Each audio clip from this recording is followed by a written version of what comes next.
ඔයාලත් අත්තාතරෙන් පිළිගන්නවා.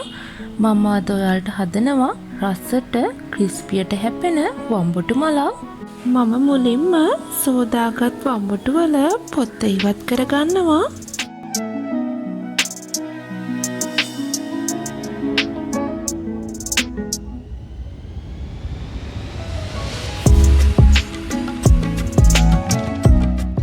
දැන් මම මේ විදියට වම්බුඩු ගෙඩිය තීරු කපා ගන්නවා.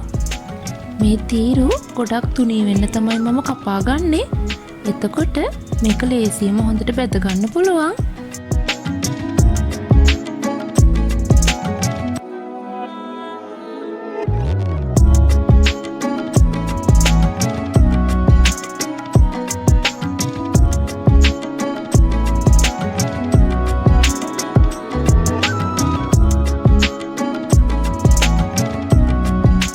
දැන් බිත්තර දෙකක් කඩලා ඒකට පාන් පිටි, ගම්මිරිස්, ලුණු කුඩු සල්පයක් එකතු කරලා හොඳට මිශ්‍ර කරගන්නවා. දැන් කපාගත් වම්බොටු වල හදාගත් ද්‍රාවණය තවරලා බිස්කට් කුඩු වල දවට ගන්නවා.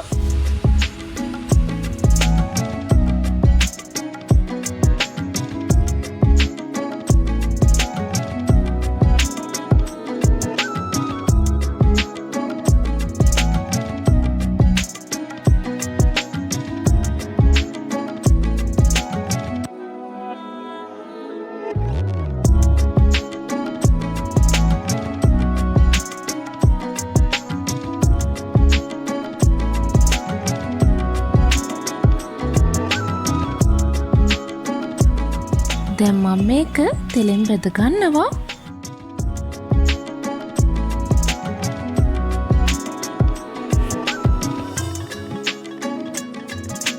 මම ඔක්කොම වම්බොටු මල් ටික මේ විදියට බෙද ගන්නවා.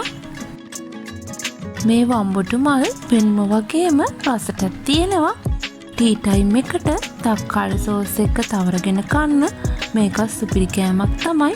ඔයාලා try කරලා බලන්න. මේ වගේ වීඩියෝ බලන්න මාව subscribe කරලා එකතු වෙලා ඉන්න. අතට ගිහින් එන්න. ඔයාලට සුබ දවසක්.